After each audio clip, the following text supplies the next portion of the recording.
Lunedì 11 aprile 2022, 20ª puntata di Che Calcio Che Fa. Qua ragazzi vedo 20ª puntata, si vola in una maniera incredibile settimana dopo settimana con le puntate di Che Calcio Che Fa, che ormai è un format che si dipana dalla radio inizialmente nel 2014, poi si protende ulteriormente in Silver Music Radio. Tra parentesi, questa è la pagina principale di Silver Music Radio, dopo andremo a vedere, e poi c'è stata anche una parentesi televisiva prima del Covid che ha interrotto tutto, quindi su Lombardia TV. Questo per dire che Calcio Che Fa prosegue esattamente da 8 anni in questa sua avventura, ed è una cosa che mi accompagna veramente anche professionalmente, con la conoscenza di tantissime persone che hanno in comune, con cui in comune ovviamente la passione per il calcio. Allora andiamo come al solito a ricordare i punti di riferimento della nostra trasmissione, quindi ricordo che appunto il collegamento principale è con la pagina online Facebook, appunto in streaming, di Silver Music Radio, quindi silvermusicradio.it, e poi sui vari canali collegati, che sono Che Calcio Sempre di Facebook, Che Calcio Che Fa, il mio personale, altri profili, e da 2 puntate a questa parte anche il canale di YouTube e Twitch, che in realtà siccome è appena partito non ha proseliti, però intanto in qualche modo riusciamo a tenere, diciamo, il piede anche in questa piattaforma che sta prendendo comunque importanza. Parlando di calcio, ricordiamo che praticamente la lotta al vertice sta effettivamente in qualche modo accattivando un po' tutti, anche se ci sono magari delle delusioni oppure degli entusiasmi. Comunque mancano ancora un po' di partite e quindi è logico che ci ritroviamo in una condizione di incertezza. L'Inter deve recuperare una partita con il Bologna e questa potrebbe in qualche modo garantire la testa della classifica, però le partite, come vedete, si devono fare e ultimamente nell'ultimo weekend il Torino ha pareggiato, ha impattato con il Milan appunto 0-0, e il Napoli ha perso in casa ovviamente con la Fiorentina per 3-2. Quindi questa la dice lunga sul fatto che il campionato è apertissimo, ed è un punto positivo a favore del nostro campionato, così tanto vituperato e messo ovviamente in secondo piano rispetto ad altre competizioni europee. A questo punto non mi resta che invitare ovviamente l'ospite, che è un'amica di Che Calcio Che Fa, ha già partecipato a varie puntate di Che Calcio Che Fa sia in radio che in televisione. Questo per la prima volta lo in streaming, ed è docente di scienze motorie, consigliere comunale al comune di Seveso ed esperta di metodologia di allenamento di alto livello e competenze di ruolo degli allenatori. Signore e signori, Roberta Santoro. Ciao Roberta. Ciao Fulvio, buonasera a tutti, grazie per l'invito, è sempre un piacere. Grazie a te. Tra parentesi, è bello positivo sapere che una persona se ne sta bello all'aperto con una bella luce dietro. Tutti poi dicono ma insomma poi la connessione, qua non si perde niente, anzi si riesce in qualche modo a giovare anche di una bella luce naturale. Molto bene. Allora, tutto bene? Tutto bene, sì sì, ho sullo sfondo la luce della Brianza, Ah, però tutto bene, dai, da poco tempo a questa parte ormai sono tornata a dire che il lunedì degli interisti è sempre un lunedì pieno di felicità, no? Non il beh, classico lunedì. gli ultimi due lunedì, perché se dopo andiamo a vedere quelli Eh sì. precedenti c'è stato un impasse abbastanza notevole da questo punto di vista, però in realtà se dopo li andiamo a riguardare con un altro occhio ci rendiamo anche conto che ci potevano stare, no? Ecco, quindi anche la partita dell'altro Assolutamente. giorno, una partita, quella dell'Inter, parlo ovviamente della tua fede nerazzurra, è una partita comunque che poteva anche complicarsi, perché squadre che ormai riescono a giocare con una mentalità aperta, perché non hanno problemi di retrocessione o che cosa. Senti, nel frattempo iniziamo a guardare quelli che sono stati i risultati, diciamo, del 31esima giornata.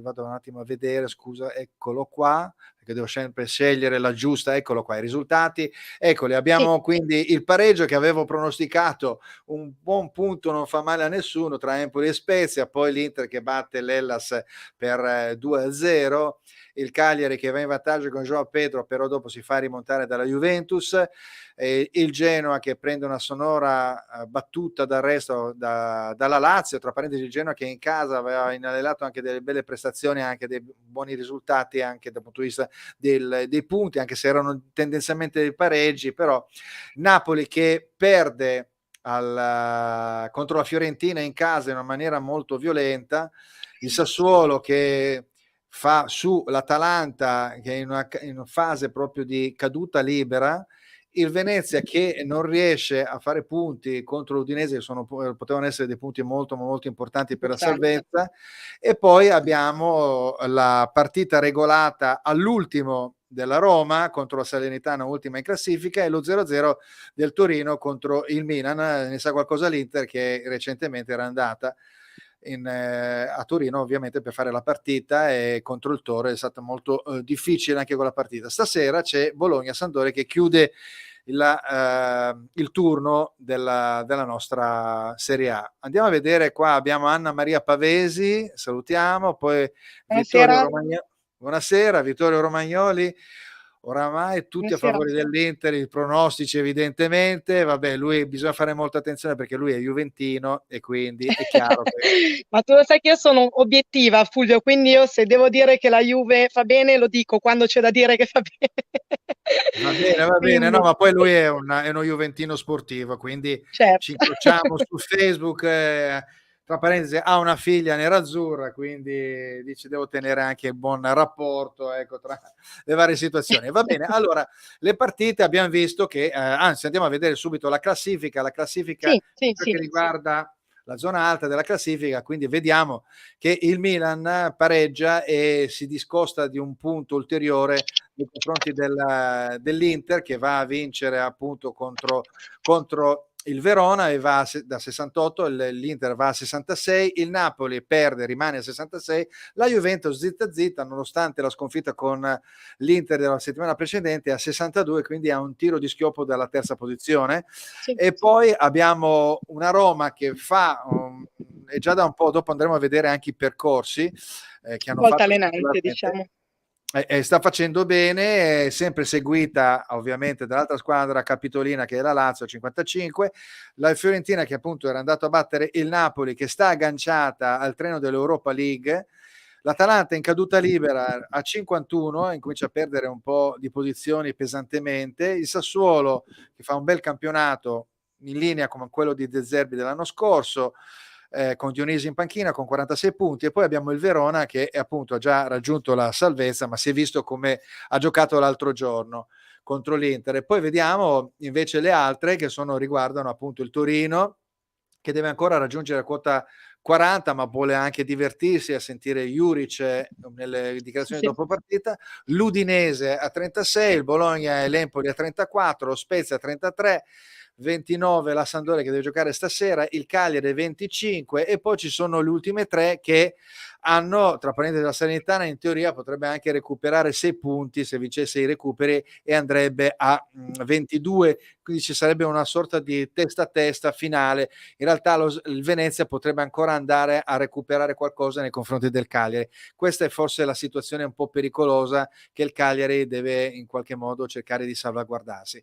Senti, parlando di Inter, arrivato a un certo punto, il primo tempo dell'altro giorno è stato un primo tempo dove la squadra era molto volitiva, concentrata, ma soprattutto arrivavano primi sul pallone, vuol dire che la gamba in qualche modo è rientrata. Tu mi parli sempre Sì, sì, anche da sì. un punto di vista sportivo, fisico, visto che hai studiato in questa direzione, no? Quindi l'allenatore è fondamentale anche in questo, quindi nel cercare di gestire le energie dei giocatori. È successo questo o è anche cambiato qualcosa che è il risultato, diciamo, conseguito allo Juventus Stadio in qualche modo ha anche dato quella carica in più a livello psicologico? Ma indubbiamente nell'ultima gara il fatto che Inzaghi ha scelto di dare subito profondità con Correa, che ha trovato a questo punto del campionato, secondo me, un'ottima affinità con Dzeko ha sicuramente giovato all'andamento del gioco. Per quanto riguarda poi le competenze del tecnico, oggi addirittura si parlava di rinnovo, no? Per quanto riguarda Inzaghi per le prossime stagioni. Beh, che dire, possiamo dire che indubbiamente lui ha dato sicuramente un assetto positivo alla squadra, anzi abbiamo visto questa parabola discendente dopo il periodo natalizio, adesso stiamo vedendo che i giocatori stanno ritrovando chi la propria forma ottimale, chi addirittura sta esplodendo, vediamo che adesso addirittura la squadra è imprescindibile da Perisic che veramente sta facendo un campionato fantastico, quindi sì, è arrivato Gosens. Rinnoveresti a questo giocatore Sì, che sì, sì, devi sì, sì, dargli 2 o 3 anni, insomma, ancora. ma Ricordiamoci che anche assolutamente sì. la questione fisica è anche molto importante per uno che ha più di 30 anni, non è facilissimo da questo punto di vista. Assolutamente, infatti stavamo discutendo prima che anche il miglior Cristiano Ronaldo al massimo delle proprie qualità e che veramente è una persona incommiabile dal punto di vista dell'impegno per le metodologie dell'allenamento, però il corpo segue comunque dei parametri fisiologici, cioè il corpo è destinato comunque ad avere una parabola discendente, ma lo stesso Ibrahimovic, tu sai che io stimo tantissimo dal punto di vista atletico, ad un certo punto il corpo dice stop, quindi magari questi sono giocatori che in virtù delle proprie qualità semplicemente hanno bisogno di riposare magari un pochettino di più, di trovare anche un pochettino più di lucidità e poi magari ti fanno quella partita Beh, dove c'è sono stato al top, no? c'è stato comunque un periodo veramente molto concentrato di impegni, compresa anche la Champions League, quindi partite Assolutamente, giocate ogni 3 giorni, quindi è inevitabile che assolutamente. la forma scada. Devo dir la verità che anche ho visto un po' di difficoltà da un punto di vista tattico Sì, Inzaghi nelle partite successive appunto a quelle del Liverpool, perché la squadra non correva più tanto e quindi non riesci più a indubbiamente. giocare nel fraseggio e quindi giocava per esempio con la palla lunga, col Torino, col Verona scusa, col Genoa, Sì. quindi in qualche modo devi cambiare qualcosa e forse questo è un po' un punto un po' scoperto perché ha cercato di vivacizzare mettendo dentro Sanchez per esempio, Correa ancora non era pronto e quindi non è facilissimo dopo riprendere il bandolo della matassa. Sembrerebbe averlo ripreso comunque. Sì, ha cercato la vivacità anche perché appunto nella situazione che hai appena descritto e con le responsabilità che ha un allenatore e anche la pressione, non è facile imbastire un gioco performante al 100%. Senza poi calcolare che ovviamente dobbiamo anche pensare che l'allenatore stesso imprime ai giocatori delle pressioni in virtù del periodo che la squadra sta vivendo, è tale per cui la squadra deve dare 100, non può permettersi di dare 10. Noi siamo usciti da questo clima di letargia che ci ha caratterizzato nell'ultimo periodo, ma ci ha anche preoccupato, anche perché Inzaghi è stato molto criticato per le scelte tecniche. Ti dico anch'io che ultimamente il cambio di Marco per Bastoni l'ho considerato un pochettino un azzardo, però devo dire che alla fine le scelte del tecnico si sono rivelate ottime scelte. Beh, anche perché È poi facile criticare. sì, certo, anche perché poi comunque Bastoni ha avuto un po' un momento di flessione e si è visto che entrando l'altro giorno ha giocato con più scioltezza. E Di Marco è anche uno molto forte dal punto di vista muscolare, quindi Sì, contro una assolutamente. squadra ovviamente muscolare, tecnica ma muscolare, una grossa propensione alla fisicità come è il Verona, ovviamente c'era bisogno un po' di mettere delle forze un po' nuove, almeno in certi ruoli. Vediamo qua un No, no. amico e questo lo conosci anche tu, è Maurizio Ciao Ceccarelli. Ciao Maurizio! ciao Roby, e ricordiamo che appunto Interclub Follonica ed è il vice direttore appunto di Hashtag Inter con cui hai collaborato o collabori Certo. ancora. Ecco, andiamo a vedere invece il discorso legato a chi sta al centro o perlomeno in testa alla classifica e vediamo che l'uomo, me ne hai parlato anche prima quando Sì, eravamo fuori onda, il giocatore di base è Giroud. questo qui, Giroud. Allora, arrivato a un certo punto, il giocatore che deve essere un po' da collante, che deve cercare di essere un punto di riferimento e soprattutto far entrare gli inserimenti dei tre che ha dietro di sé, perché giocano con il 4-2-3-1. Credo che arrivato a un certo punto questa situazione abbia creato questo modulo un impasse notevole, perché Giroud non è uno che segna tanto, ha fatto 8 gol in campionato.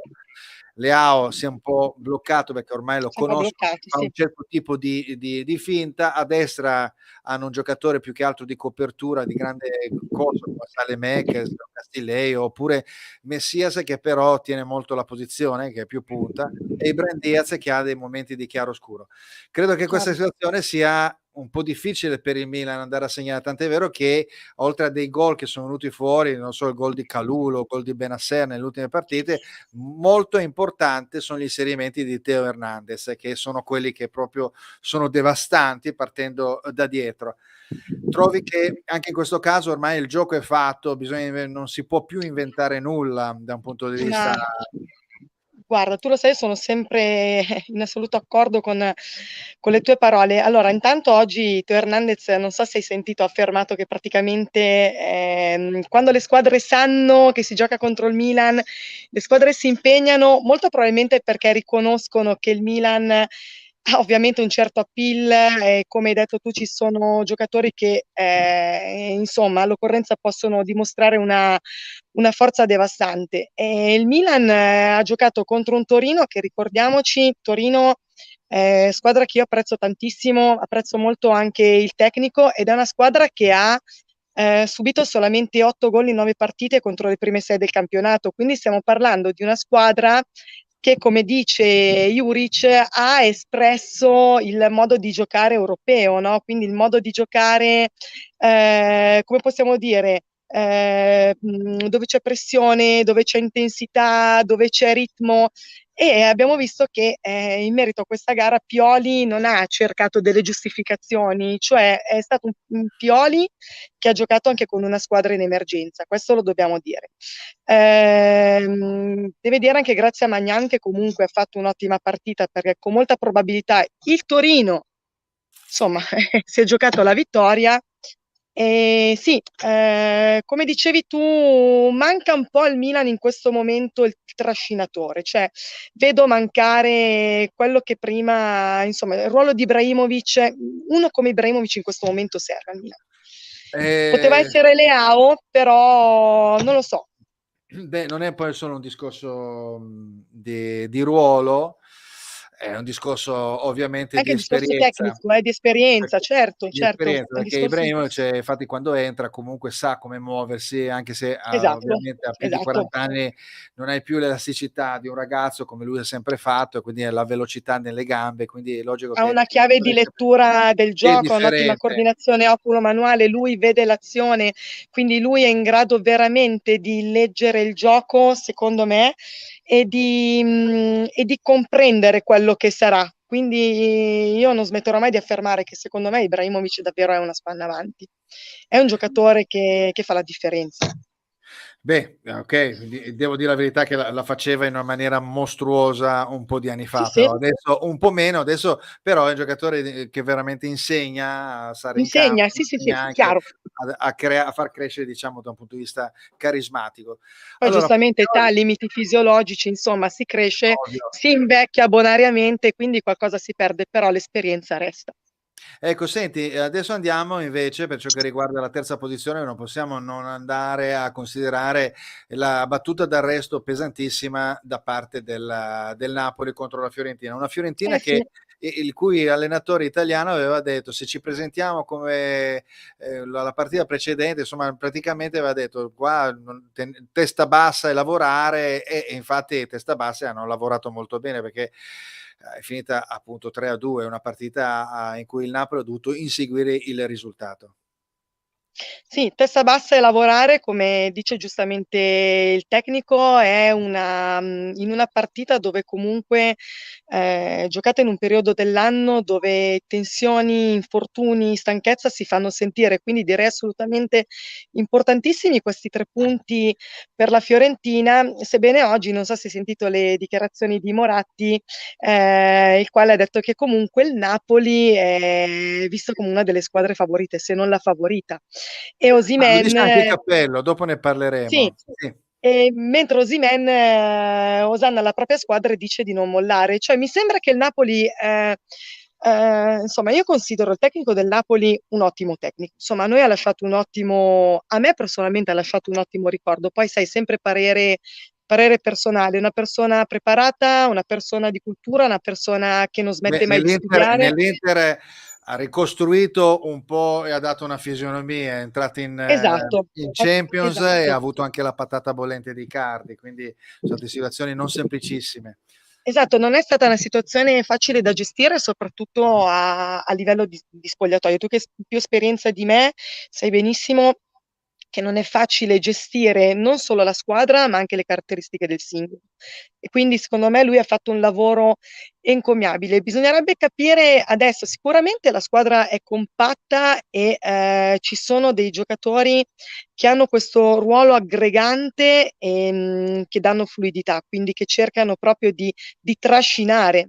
Osimhen è un giocatore devastante, a me piace tantissimo dal punto di vista atletico, veramente ha delle Quindi, caratteristiche. quindi non c'è un discorso un po' come negli ultimi anni da Ancelotti, Gattuso, dove c'è una sorta di implosione all'interno della società. In qualche modo il Napoli è sempre stato negli ultimi anni, da quando c'è De Laurentiis, è un Napoli sempre competitivo, è sempre Certo, vicino, centra l'obiettivo della Champions, però non riesce mai a fare quel saltino che in qualche modo potrebbe regalare il campionato. Quest'anno si è avvicinato tantissimo con Spalletti perché, come dici tu, è uno pragmatico che sa di un calcio, pragmatico. Sì. è riuscito anche ad analizzare meglio le criticità, no? Quindi ha dismesso alcuni giocatori, No, ha ma poi fatto un po' di Fulvio, sì, chiarezza. esatto, lui è un po' dismesso con i giocatori, però il periodo di criticità, soprattutto questo periodo dell'anno, è un periodo un po' critico per tutti. Cioè i giocatori veramente, le squadre subiscono degli infortuni, sono comunque stanchi. È vero che il tifoso guarda il risultato, però noi dobbiamo guardare tutta una serie di fattori, cioè la squadra non si compone solo di quegli 11 giocatori in campo, ma c'è tutto un lavoro dietro, un background che non può lasciare nulla al caso. No, Cioè, beh, questo è quindi, ovvio, ovvio, anche perché poi le società di adesso indubbiamente sono ultra specializzate, hanno tantissime sfaccettature a qualsiasi livello, a qualsiasi settore della società stessa, sia in campo sia dietro le quinte, quindi non è una cosa semplicissima. Approfitto un attimo anche per salutare Angelo Cascella, che appunto è avvocato procuratore sportivo. buonasera. Eccolo qua, un caro saluto anche a te e poi anche Cesare Boom, un saluto a Ciao Roberto, Cesare. però E per questo, a me non saluta e quindi glielo dirò a Cesare, lui di Toro Channel e quindi vabbè, insomma. e tra l'altro hai visto questo prodigio del Torino veramente che insomma già si favoleggia su questo ragazzo, su Bremer. Beh, ieri l'ho visto bene, ancora è un giocatore che sa stare benissimo in campo tecnicamente, fisicamente c'è sempre, molto Di rapido, testa c'è, è di un testa, giocatore certo. molto concentrato. Mi dispiace che non sia valutato correttamente dalla nazionale, cioè che Tite lo lascia un po' in disparte, però lì sai, nel Brasile si dice che ci sia un po' una casta, no, nello Ma sono spogliatoio. abituati a giocatori di questo tipo. Secondo me la logica è questa: Sì, loro non sanno che lo stopper, il difensore, deve essere anche duro, molto pratico. E più che duro, lui è molto reattivo. Lo vedo molto reattivo, ha una fisicità notevole. Quindi staremo a vedere, insomma, anche perché poi il calcio cambia anche un po'. Anche in Brasile dovrebbe cambiare. Infatti, da un po' che il Brasile sta segnando il passo. Parlano tanto del calcio italiano, ma a me pare che anche il Brasile non è una situazione, non sta vivendo una situazione notevole. I grandi talenti mi sembrano un po' bloccati, oppure magari il meccanismo di farli emergere sia un po' arenato, ecco. Vediamo un attimo qua, Nestore Del Boccio, un amico, buon pomeriggio. Eppure i punti fatti dal Milan con Ibra sono minori che con la sua assenza. Spalletti all'Inter ha avuto il dramma Icardi, nonché costretto a giocare tante partite con i Primavera. Vabbè, c'è eh stato sì, anche quel momento lì, certo. indubbiamente. Poi salutiamo Biagio Castagna, buon pomeriggio Fulvio, un caro saluto a te, la tua splendida ospite. Attenzione. Grazie. Attenzione, qua ci sono Grazie. delle dichiarazioni e va bene, beh, è vero, però insomma qua stiamo parlando di calcio, ecco, quindi ovviamente il merito anche a lei. Allora, passiamo invece alla quarta in classifica. La quarta in classifica, dopo guarderemo un'ultima proiezione, perché cioè, più che altro sono appunto i percorsi. La quarta in classifica, che vorrebbe dire questo signore qua che viene notevolmente bistrattato, e devo dire la verità che molti operatori e anche giornalisti, ma che calcio è di qua di là, per me, a me questi allenatori non dico che non mi piacciono, perché però sono allenatori che alla fine qualcosa danno sempre, e nel calcio nostro tutto sommato riescono a sopravvivere, perché puoi fare anche i confronti con la Juventus dell'anno scorso, ma ragazzi, la Juventus di quest'anno non aveva Cristiano Ronaldo, Esatto. e poi soprattutto aveva dei giocatori a centrocampo veramente puri, molto differenti, senza una logica, cioè è il frutto Sì. di ultimi 3 anni di acquisti sbagliati.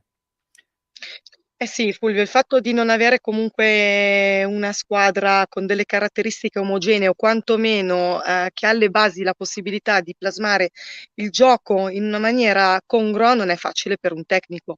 Per quanto riguarda Allegri, c'è chi dice che ha un modo di giocare noioso, quant'altro, però ti dico la verità, laddove fosse arrivato all'Inter a me non sarebbe dispiaciuto. Io penso che Allegri sia un tecnico che se ha alla base la struttura giusta, quindi la possibilità comunque sia di imbastire il gioco, dà il risultato. Ora, io non so come la veda tu, però indubbiamente è un tecnico che ha sempre fatto parlare di sé in maniera positiva, cioè è un tecnico che permane nel campionato, è un tecnico che comunque c'è sempre. Cioè, Beh, non è sì, un tecnico che si può lasciare, non si può lasciare in eh, disparte, perché ha no, no, delle grandi capacità. ma in fin dei conti è la È il dimostrazione tecnico della che Juve. e la dimostrazione è proprio quella che l'hanno mandato via perché la piazza voleva più gioco, avendo un Cristiano Ronaldo, probabilmente anche Cristiano Ronaldo deve aver abbastanza permesso e brigato in questa direzione, perché lui si sentiva non Assolutamente. in qualche modo tutelato per il suo gioco, però bisogna anche rendersi conto, è un grande professionista, però gli anni passano per tutti. E poi Certo. soprattutto il fatto che dopo 3 anni con Sarri, con Pirlo e adesso un rientro diciamo di Allegri, ti devi per forza rimettere a posto le cose, soprattutto di parametri zero. Giocatori che sono stati presi così per una questione anche economica, perché dovevi appunto sostenere indubbiamente dal punto di vista economico l'acquisto di Cristiano Ronaldo ogni anno e pagare l'ingaggio. Biagio Castagna dice che è in semifinale di Coppa Italia, con tutti i problemi che ha avuto in sede mercato, arrivato a questo punto del campionato Sì, ha fatto un mezzo miracolo. È vero, assolutamente. è partito male perché chiaramente doveva rimettere a posto le cose, e poi Certo. ricordiamoci lo scudetto che ha vinto al Milan, dove era lì nel girone d'andata, e poi a gennaio comprò, non mi ricordo più se era Nocerino, ma di sicuro Van Bommel, dismise Pirlo e Ronaldinho, e quindi praticamente bloccò la squadra davanti alla difesa, mise Van Bommel e vinsero lo scudetto. Quindi alla fine basta un po' di logica, un po' di astuzia, e quest'anno No, ma anche infatti. l'acquisto di Vlahovic va in quella direzione, no? Mancano i gol, ed è questa la differenza. Andiamo a vedere infatti i gol, i marcatori, Sì. eccoli qua. Forse tu non riesci a vedere perché magari in piccolo, Vedo in perché piccolino, se eh, mi puoi no, no, ma aiutare, io te lo sì, si vede dico, Immobile, sì, sì, era Vlahovic, solo, eccoli qua. sì, sì, Sì, sì, vedo. sì, era solo per dire che praticamente abbiamo Vlahovic, mi sembra che però abbia segnato 6 o 7 gol nella Juventus, il resto erano tutti della Fiorentina. La Fiorentina, sì. Allora, la vera coppia, diciamo, è Immobile, perché ne ha fatti 24, più quella di Milinkovic Savic che ne ha fatti Sì. 9, vai a 33. Poi c'è la seconda coppia, è quella tanto vituperata Lautaro Martinez Ah. e di Dzeko, totale 27 reti insieme, e sembra che sia una tragedia. La bella coppia è quella di Simeone con 16 reti e Barak, o se poi vogliamo anche aggiungere Caprari che ne ha fatti 10 assieme a Barak, Accidenti. comunque vanno a 26. Questo per dire che il Milan, che ha 23esima posizione con Giroud 8 gol e Ibrahimovic 8 gol, con 16 reti, ha una coppia regina che quindi non sfrutta la capacità davanti per poter segnare, ma in realtà arrivano tutti al tiro, arrivano tutti in zona rete, e quindi questa è una cosa che dà una logica, vuol dire che il Milan si sa muovere positivamente da questo punto di Quello è il vista. discorso. Infatti, rispetto al paragone che hai fatto tu, in una squadra dove tu hai un Cristiano Ronaldo che per tante caratteristiche, diciamo, può rappresentare il perno, la squadra non deve essere al servizio del singolo per tutelare il singolo, valorizzare il singolo. I giocatori devono giocare per la squadra. E il fatto che il Milan comunque abbia la possibilità di andare al tiro vuol dire che ha un gioco che comunque si muove, un gioco con una logica, una tecnica finalizzata all'obiettivo. È sempre, secondo me, Fulvio, anche la questione di priorità che si vuole dare al gioco. E poi, ripeto, è sempre anche un po' la pressione la giusta pressione che si dà alla squadra, l'obiettivo. Beh, indubbiamente devi cercare anche tornando al discorso di Allegri, gli hanno detto, devi rimettere in pista tutto, perché qua c'è anche un discorso economico, che devi Eh centrare sì. la Champions, e lui l'ha centrata perché ormai penso che non abbia più problemi. Andiamo a vedere un attimo e poi poi ritorneremo magari su quelli che possono essere i prossimi impegni. Abbiamo il percorso. Questo è il percorso lo faccio vedere da un po' di tempo, e quindi vediamo che per esempio il Milan ha segnato un po' il passo con 1, 2, 3, 4, 5 pareggi sulle ultime 10 partite. L'Inter Sì. ne ha perse 2, però ha vinto un po' di più. Il Napoli ha perso 2 partite, appunto con l'ultima dell'altro giorno. La Juventus è stata bloccata dall'Inter, ma aveva un filotto di 16 partite. Sì. La Roma, ecco, la Roma, volevo dire 2, 4, 6, 8, 10, 11 partite che non perde, con 4 partite pareggiate e 7 vinte, quindi sta facendo un filotto notevole. Da quando ha acquistato i giocatori a gennaio, lui si ritrova con un organico più centrato, quindi vuol dire che il buon vecchio Mourinho, lo dico a te ovviamente, che sei un interista, però credo che non sia un allenatore così Fulvio, bollito. non ti sento bene? Lo so che c'hai le campane dietro, quindi è inevitabile. Mi senti?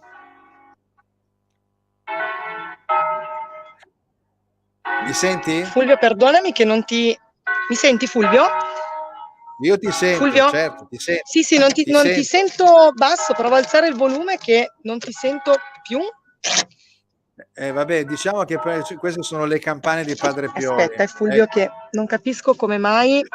La No, battuta, le campane, no, no, no, no, ma lo sentivo bene prima, malgrado le campane. la Aspetta, battuta di non Biagio è capisco come mai non notevole. sento più Fulvio. Io ti sento, Ti Vediamo un senti? po' Io cos'è sono qua, successo qua, perché non...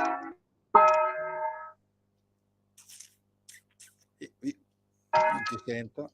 Fulvio? Ti sento, mi senti? Io purtroppo ti sento lontanissimo, come se fossi in cuffia, mi avvicino. Dunque, parlando di Mourinho, io Mourinho onestamente lo ricordo sempre con tanta nostalgia, e vederlo in campo è sempre un piacere perché ritengo che sia anche lui un tecnico pragmatico, un tecnico che è in grado di infondere forse tante volte una pressione troppo forte nei giocatori, ma non in modo autoritario, io dico assolutamente in modo autorevole.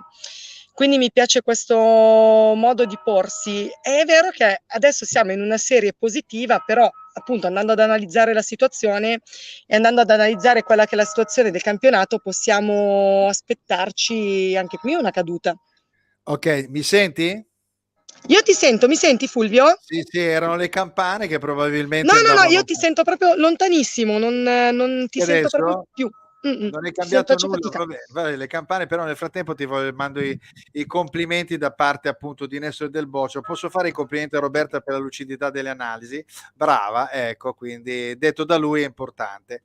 Grazie, grazie mille. Ecco, allora andiamo a vedere, abbiamo visto il percorso, andiamo a vedere invece i prossimi impegni. Non so se tu riesci a vedere questi. Sì, sì, li vedo. Sono gli impegni dal primi di aprile, ormai la scheda è questa delle ultime partite, quindi 2, 4, 6, 8, ne mancano 6, ne sono già andate via 2 di queste. La prossima partita il Milan-Genoa, e poi c'è il derby di Coppa Italia il 20 di aprile. L'Inter invece va alla Spezia contro lo Spezia di Thiago Motta e poi appunto la partita di Coppa Italia, mentre il Napoli va riceve la Roma e sarà una partita molto molto calda.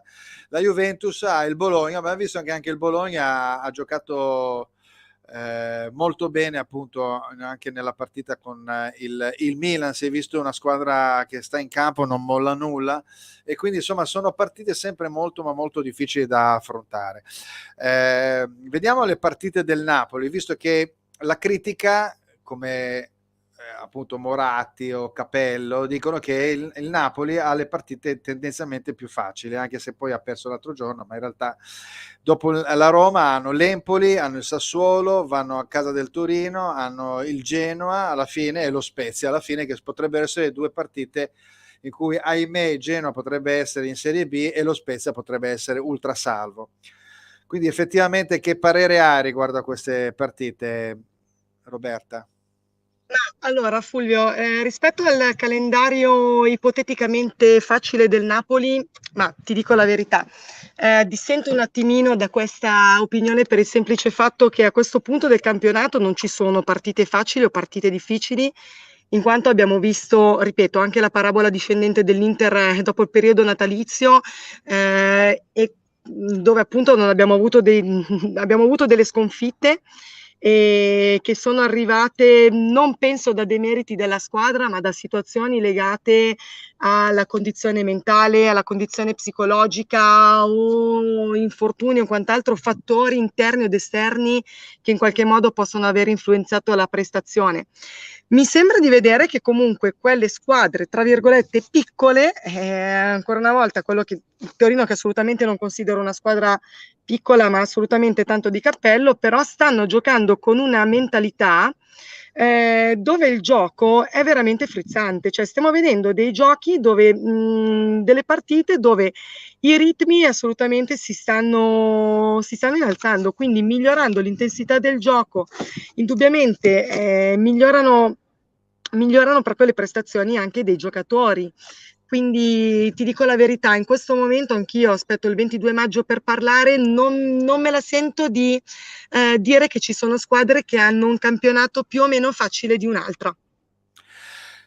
Sarà molto importante la settimana questa, quella che appunto va da settimana prossima con il derby di Coppa Italia e la Eh partita sì, successiva, perché l'Inter incontra lo Spezia, poi ha la partita di Coppa Italia, poi ha Inter-Roma in casa e dopo 3 giorni ha il recupero con il Bologna.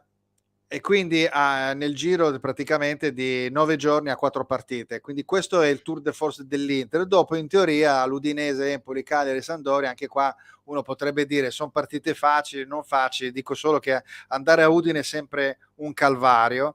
L'Empoli è una squadra che non molla nulla. Il Cagliari, se è ancora in lotta per rimanere in Serie A, può dire ancora la sua. Insomma, staremo a vedere.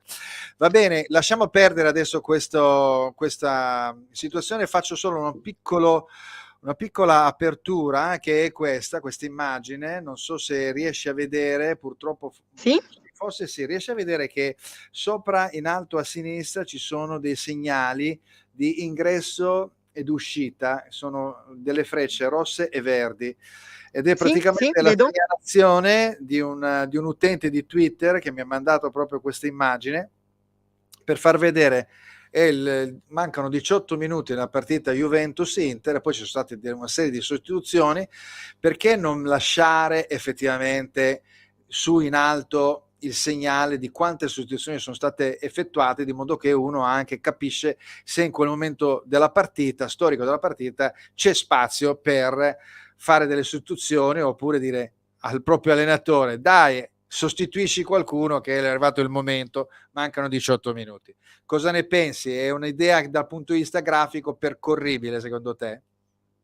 Ma io ritengo l'intervento Del signore è un intervento molto intelligente. Allora, per quanto riguarda il discorso della grafica, abbiamo visto un po' che il calcio è tutto in evoluzione, quindi però effettivamente ci sono anche delle situazioni che un po' mettono in crisi la persona che sta guardando la partita, quindi tante volte si è anche in difficoltà ad avere una chiave di lettura del gioco. Poi queste effettive sostituzioni che tante volte lasciano basiti gli spettatori, effettivamente, soprattutto in alcuni minuti, insomma, fanno sì che effettivamente poi noi alla domenica diventiamo tutti commissari tecnici e cerchiamo di metterci nei panni dell'allenatore e dire ma perché? Ma io avrei fatto così.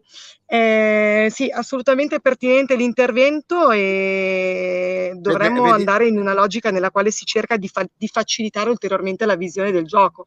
vediamo se a DAZN o altre emittenti riusciranno a mettere questa facilitazione, no? Quindi per l'occhio, diciamo, in quel momento della partita, effettivamente uno non riesce a tenerlo a mente, sa che più o meno sono stati sostituiti, però la concitazione nel cercare di raggiungere un risultato, tutto sommato, fa passare un po' in secondo piano la visione analitica del numero di sostituzioni. Vabbè, Eh questo sì, uno dovrebbe mettersi lì e guardare le partite ormai con carta e penna e, più o meno, e non insomma finiamo più. cercare di valutare, anche se come abbiamo già detto, Fulvio, al di là della visione analitica del gioco, al di là dell'attenzione, ripeto, sono veramente tanti parametri sui quali i tifosi dovrebbero focalizzarsi, quindi parametri anche un pochettino più legati alla fisiologia del giocatore, al momento tecnico del giocatore in quell'istante, quindi non pensare al raggiungimento del risultato, ma avere una chiave di lettura un pochettino più ampia, data anche dallo studio, dall'informazione delle caratteristiche fisiche, atletiche e psicologiche in quel momento di un determinato atleta. Ecco, in tutto ciò viene in nostro aiuto Biagio Castagna, che è il radiocronista in streaming dell'Inter su Facebook, che Sì, dice diversamente tutti da me in radiocronaca informerò come sempre quante sostituzioni ci sono in quel momento da fare. Grazie Biagio. Andiamo a vedere, grazie. questo è un personaggio, lo vediamo, ultimamente ha parlato un po'.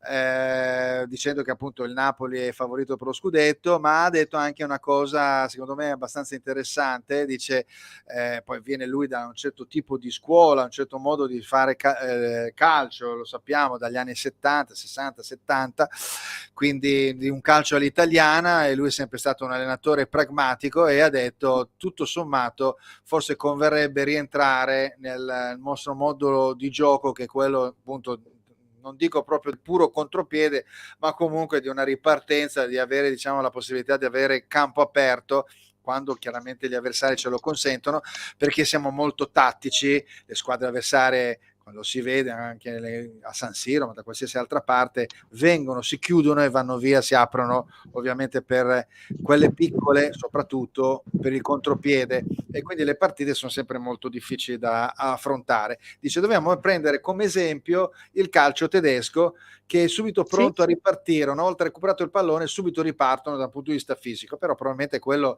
è più legato al loro modo di pensare, perché sono magari più fisici e magari leggermente meno tecnici e soprattutto meno tattici. Questo si innesta in un discorso ovviamente di un'Italia a livello calcistico che non si è qualificata e che quindi in qualche modo in questo momento deve venirne un po' fuori.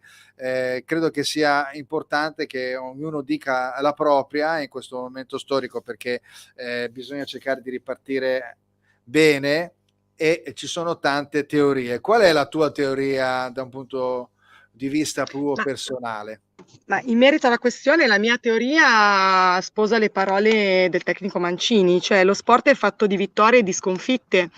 Io onestamente, per quanto mi riguarda, non mi sento di recriminare nulla ad un tecnico che nel 2015 ha vinto la Hall of Fame, ha un cursus honorum, un palmarès invidiabile, 3 campionati con l'Inter, 4 Coppe Italia, una Coppa di Turchia, un campionato inglese e quant'altro.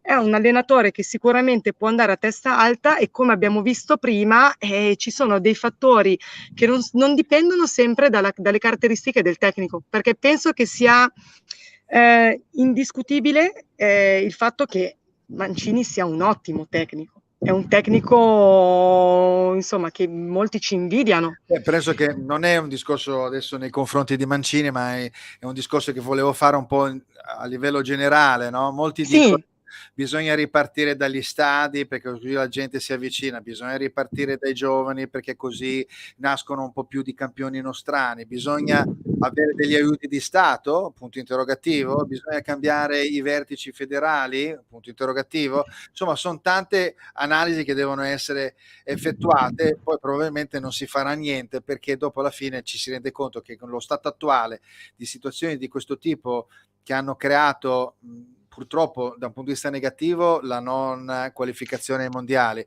ma esattamente quanti mesi fa, 10 mesi fa, 8 mesi fa, abbiamo vinto un europeo in casa dell'Inghilterra, quindi alla fine tutti questi discorsi secondo me vanno un po' a cadere perché è il fattore calcio, i rigori non segnati da Jorginho, delle partite magari non giocate benissimo, a fronte poi di un filotto di 37 partite che sono il record a livello mondiale eh di sì, gare partite imbattute, giocate. certo. Quindi alla fine diciamo che sì, va bene sì cambiare qualcosa, ma poi cambiare quanto, vedere che cosa, visto che cambiare vorrebbe dire mettere mano al portafoglio a tutti i livelli.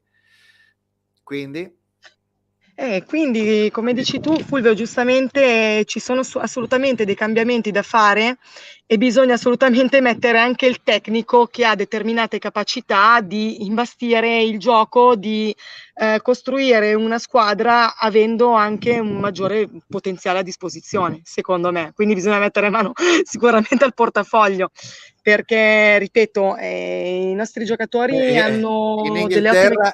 Inghilterra, Sì, c'è stato un momento in cui c'era la Superlega ipotizzata e le 6 squadre sono state richiamate da Boris Johnson, sono sì. rientrate nei ranghi e hanno avuto dei soldi dallo Stato. Quindi in Italia non succede una cosa del genere, loro devono difendere il loro brand, noi non lo difendiamo. E quindi questo è un po' il problema. Senti, invece volevo farti vedere questa inquadratura, appunto, sempre Nestor Del Boccio che si inserisce dopo tanto tempo, risento la famosa espressione italiana tanto di cappello sostituito dal francese chapeau, e quindi decisamente Roberto è da applaudire. Vabbè, lui ha vissuto anche Grazie. molti anni in Francia e quindi evidentemente è così. E poi vabbè, qua imperversa ancora, lui è interista, dice Brozovic e Perisic li vuole Mancini, eppure gli icardiani contestavano sia Mancini che i croati. Qua c'è un po' di polemica, andiamo avanti. E vabbè, Biagio Castagna che dice infatti senza di lui Mancini l'europeo col canocchiale l'avremmo vinto. È vero, va bene, andiamo avanti su altri temi, vediamo un attimo, ecco, quali possono essere invece, eccolo qua, il prossimo turno a livello proprio di campionato. Se tu riesci a vedere un attimo le Sì, partite, allora allora io 66, ho sì, inserito dall'alto verso il basso le partite più importanti dal mio punto di vista, dove abbiamo spicca il Napoli-Roma, perché sappiamo che forse appunto a fronte di quello che abbiamo detto in precedenza, che la settimana che va fino dal 17 o insomma dal 14 fino al 24, in quel periodo lì il Napoli incontra la Roma, però dopo potrebbe avvantaggiarsi, mentre invece in quel periodo c'è la partita di ritorno di Coppa Italia tra l'Inter e Milan, che sono i due competitor ovviamente nei confronti del Napoli. Quindi è una partita che se il Napoli non prende punti è pericolosetta per il proseguo. Poi sì. abbiamo il Milan-Genoa, perché ovviamente bisogna guardare le due partite che riguardano l'Inter e il Milan. Quale tra queste due, tra Milan-Genoa e Spezia-Inter, chi è che può rischiare di più secondo te? Mamma mia, Fulvio, mi mette in difficoltà. Io onestamente No, vorrei che fosse il Milan a rischiare. andiamo avanti, va bene, no, perché una No, no, consiglio... vorrei che fosse il Milan a rischiare, scherzi a parte, Va bene, Fulvio. no, Indubbiamente rischiano entrambi. rischiano entrambe, anche perché poi Spezia fuori casa può essere un po' un problema. Non sono Quindi facili, certo. il Genoa è una delle ultime, forse è un po' più pericolosa quella del Milan, perché il Genoa È molto pericoloso il Genoa, sì, e è poi ha molto delle pericolosa. necessità incombenti in termini di punti. Ecco, poi ci sono invece 4 partite che sono sempre molto interessanti, dove c'è la Lazio, la Fiorentina, il Sassuolo e l'Atalanta, che sono squadre che sono più o meno lì lì, molto interessante e carina da vedere, probabilmente Atalanta-Verona, dove Sì. appunto il Verona ha ancora qualche velleità per cercare di attaccarsi all'Europa League, e l'Atalanta deve recuperare la china. Lazio-Torino è una partita importante, abbiamo visto il Torino non molla di un centimetro, la Fiorentina ha battuto il Napoli, quindi incontra il Venezia, e quindi il Venezia ovviamente è un po' l'ultima spiaggia, e poi c'è Cagliari-Sassuolo, idem, lo stesso discorso per il Cagliari. Poi abbiamo due partite dove insomma Juventus-Bologna non dovrebbero regalare molto sorprese, anche Sampdoria-Salernitana potrebbe essere anche una di quelle partite quasi da pareggio, come del resto anche Udinese-Empoli. Tolta l'Inter, quale partita ti interesserebbe vedere tra queste che Ma sono? ti dico la verità, ne vedrei due, vedrei Lazio-Torino indubbiamente perché comunque questo Torino mi sta piacendo tantissimo ed è sempre un Torino sorprendente, e poi indubbiamente guarderei Juventus-Bologna perché personalmente nutro una stima grandissima nei confronti di Mihajlovic, che considero un ottimo tecnico. Sono comunque sia due squadre che in questo momento devono veramente dimostrare tanto, quindi sicuramente una bella partita. Ecco, c'è Biagio Castagna che in questo momento dice squadre che cercano punti e pesanti, ma il Genoa ha l'acqua alla gola e il Milan con questo tipo di squadre soffre sempre. È vero, Eh sì, è ha un po' ragione. vero. Senti, da un punto di vista, abbiamo parlato del calcio, come si evolve, no? Perché Capello in questa dichiarazione dell'altro giorno ha anche detto vogliono continuare a giocare come 15 anni fa con il guardiolismo ovviamente del Barcellona, il modo di giocare di Guardiola, perché era ovviamente basato sul tiki-taka, ma in realtà era anche basato su una formazione fantastica di grandi campioni. Cosa dovrebbe cambiare nel calcio di adesso? Perché da un punto di vista fisico c'è troppa accelerazione, quindi tu Sì. che tratti un po' l'argomento allenamento, bisogna cercare un po' di recuperare invece un po' la tecnica individuale, quindi è giusto quindi dover ripartire dalle scuole. Io quando ero piccolo c'erano le famose scuole NAG, che erano le scuole di avviamento al gioco del calcio. Cosa si dovrebbe fare? Ma allora, guarda, come dice giustamente Juric, in Europa si devono vedere dei parametri che sono legati a ritmo, intensità e pressione. Indubbiamente il bel calcio osannato da Capello per certi versi, a mio avviso, per come si è evoluto il calcio, per come si sono evolute le metodiche di allenamento, è veramente difficile da rimettere in campo. Sarà veramente difficile rivedere determinati tipi di gioco. Quello sul quale premo io è questo. Un po' come aveva già iniziato a fare l'Atalanta con quel bellissimo metodo per fasi nel quale fin da piccoli i ragazzi avevano un determinato approccio al calcio, anche dal punto di vista psicologico. Quindi secondo me, tu giustamente abbiamo detto la tecnica, la velocità, le caratteristiche fisiche dei giocatori, ma soprattutto la mentalità. Bisogna partire subito. Adesso sai, si parla tanto di psicologia, sai che io seguo un po' anche questa, non sono una psicologa, ma mi piace informarmi su queste cose. Non a caso la mia tesi di laurea riguardava proprio le competenze tecniche dell'allenatore, quindi per arrivare alle prestazioni eccellenti negli sport di squadra. Quando ci si ritrova a lavorare con i giocatori, la variante psicologica secondo me è fondamentale e non va messa in disparte. Il problema, Fulvio, intercorre nel momento in cui, quando si parla di psicologia, purtroppo ancora in tante occasioni si rimanda un po' al patologico, no? Quando si parla di psicologia. Invece la psicologia è quella branca che in realtà serve a rafforzare, soprattutto in ragazzi giovani, caratteristiche come l'autostima, che sono fondamentali. Adesso sai, va tanto anche la figura del mental coach, che non sempre è uno psicologo, no? Quindi io, Sappiamo. con tutto il rispetto, il mental coach Beh, veramente mi piace molto come figura, ma dovrebbe avere veramente delle basi proprio psicologiche sulle quali lavorare a livello, non si può lavorare a livello scientifico ed empirico, però lavorare veramente sulla riflessione mentale dei giocatori.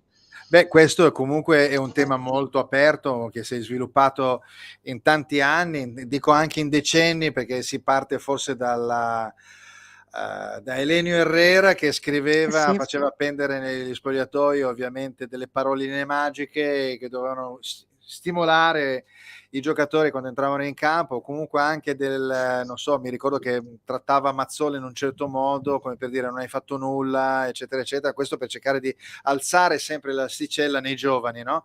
Certo. Oppure lo stesso Mourinho che invece fa da chioccia o al tempo stesso usa così dice, il bastone e la carota, quindi se deve andare contro un giocatore lo fa magari in un certo momento per spostare l'attenzione, poi magari l'attenzione magari di una sconfitta. Mi ricordo una partita persa a Bergamo dove praticamente disse Maxwell ha giocato malissimo, eccetera, eccetera, ma aveva spostato l'attenzione su Maxwell.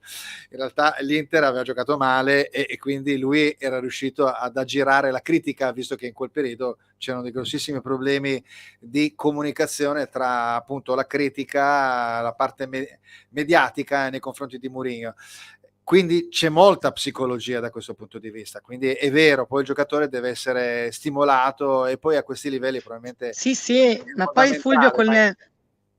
cioè, Prego. dicevo, con le critiche bisogna stare attenti perché comunque appunto si innescano poi delle situazioni tali per cui non puoi mai effettivamente prevedere quella che è la reazione del giocatore, anche il richiamo. Ci sono tecnici che magari, ma lo si vede anche nei settori giovanili, no?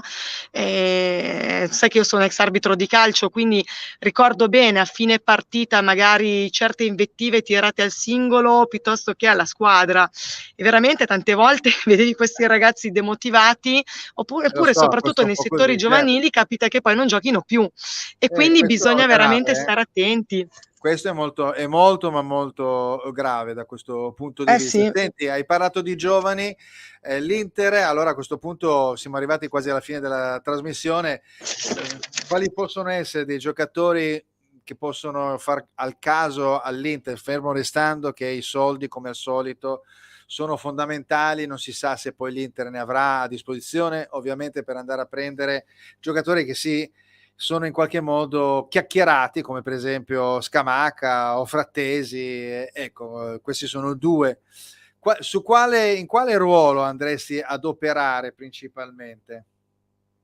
ma ti dico la verità, io onestamente se dovesse arrivare Dybala sarei anche contenta, nel senso Scamacca non mi piace particolarmente, ma è una mia, non lo vedo come un giocatore, Ecco, indubbiamente un giocatore validissimo, però non lo vedo come un giocatore di grande continuità. Adesso si parla con molta probabilità di questa, insomma, del fatto che Sanchez possa lasciare la squadra così come Vidal.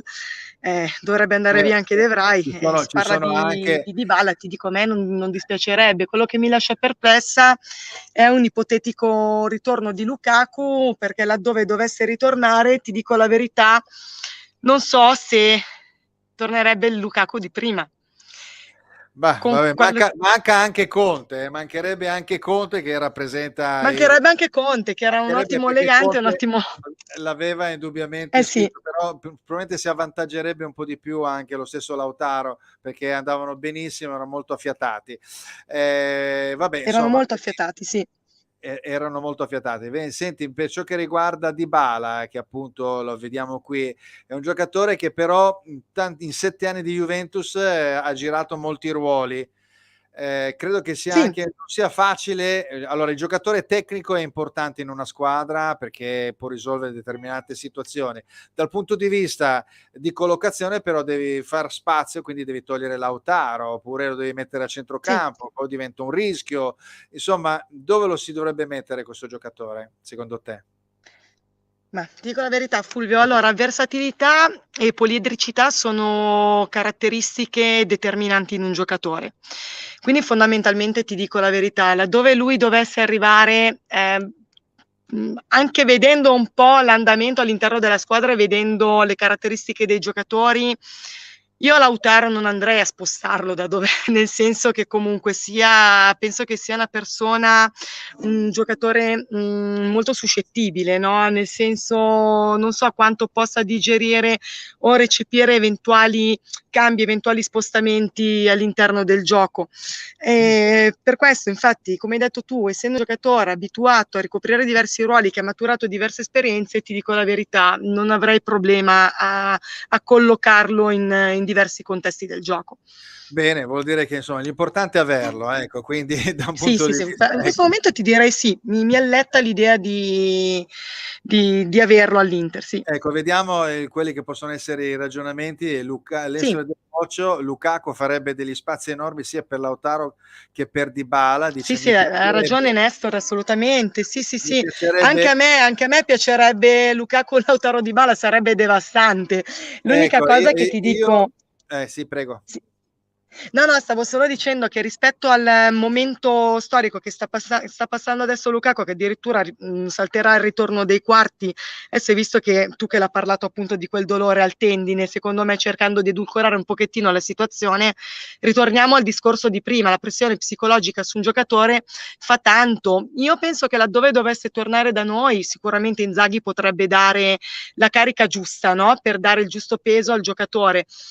Però, sai, insomma, sarebbe un ottimo tridente. Averli tutti e tre sarebbe una cosa bella all'occhio, non molto Però sarebbe facile. forse un po' troppo pesante da gestire, no? È molto pesante da gestire da un punto di vista Vero? di recupero calcistico a livello difensivo, quindi bisognerebbe cercare di creare le giuste armi per il contenimento. Quindi vabbè, Esatto. insomma, va bene. Allora, siamo arrivati alla fine, andiamo un attimo a guardare anche la slide che riguarda invece la beneficenza, perché che calcio che fa ha questo angolo nei confronti appunto di omaggio, di riconoscimento appunto nei confronti di questa associazione che si chiama www.peremma.it ed è un'associazione che appunto conosci Frederick, è la ricerca e la cura della tassia di Frederick, e quindi se qualcuno vuole provvedere è gente che conosco molto bene, lo dico ogni volta, e quindi stanno facendo degli studi ottimi per ciò che riguarda questo tipo di malattia rara. Vediamo un attimo, quindi Luigi Guelpa, eccolo, occhio che la Juve è ancora in corsa, a questo punto la facilità o meno del calendario conta poco. Hai ragione Luigi, è proprio così, staremo a Sì, sì, ha vedere. ragione Luigi, è proprio così, l'abbiamo detto. L'abbiamo detto, va bene. Non è Allora io, facile stabilire se ci sono in questo momento gare più o meno facili di altre, secondo me sono tutte infatti, difficili. si è visto ovviamente la partita dell'altro giorno con la Fiorentina da parte appunto del Napoli. Ciao Fulvio, saluti a te e a Roberta, cari saluti da Biagio Castagna, radiocronista del web, se volete appunto seguirlo ovviamente sulle pagine Facebook. Va bene, io volevo anche ringraziare le persone che si sono collegate, hanno messo like, Fabio Arturo Velluttini, Cristiano Marella, degli interisti stalinisti, Franco Monica Bocchicchio, grande artista, Cesare Buma di Tutto Toro, il procuratore Vincenzo Sollito, l'amico Nestore del Boccio, Rudy F5, no, FCM Nerazzurro e altri tre, insomma non riesco a leggere, Anna Maria Pavesi e Marco Pilloni. Grazie per aver partecipato, oltre ovviamente a Biagio Castagna, Luigi Guelpa, Stefano Bianchi. Lo leggo adesso, siamo sempre dietro e dura, devono capire i giocatori e i tifosi, al momento non abbiamo ancora vinto nulla, va bene, ma questo è valido più o meno per tutti, l'importante è arrivare alla fine. Va bene, allora grazie a Roberta Santoro, tra parentesi a nuovo incarico presso appunto il comune di Seveso, in quale direzione? In quale direzione? In che senso, Fulvio, in quale direzione? Perdonami. Hai un incarico ben preciso Ah all'interno sì, sì, del sono comune? consigliere comunale. Sì, sì, adesso stiamo lavorando soprattutto per riqualificare alcune aree del paese, quindi ridare un assetto con questo nuovo. Abbiamo un sindaco donna, Alessia Ah, Borroni, quindi abbiamo un sindaco donna che è veramente molto in gamba, pragmatica, molto preparata ed è un piacere collaborare. Ci sono parecchie donne nell'ambito del consiglio, ma anche degli uomini molto in gamba, stiamo lavorando molto bene. bene, molto bene. Auguri allora per il tuo incarico, auguri per la tua attività e vabbè, insomma, ci risentiremo più avanti e vediamo cosa sortirà il campionato di calcio. Grazie a Roberta Santoro. Grazie Fulvio, grazie a tutti. Grazie a te. Siamo arrivati alla fine anche in questo caso, è una puntata simpatica con Roberta che è una ragazza che si intende di calcio, scrive di calcio, sta traducendo tra parentesi anche un libro dallo spagnolo di un allenatore di calcio con metodologie ben precise, insomma, quindi è sempre sul pezzo, quindi io faccio tanti auguri per la sua attività, mentre noi, attenzione che ci sono ancora dei riferimenti, saluti appunto ancora da Nessole del Boccio, vi saluto tutti, grazie per aver partecipato a questa bella puntata, noi ci vediamo settimana prossima con appunto Che calcio che fa, 21esima puntata. Grazie a voi e soprattutto buona serata.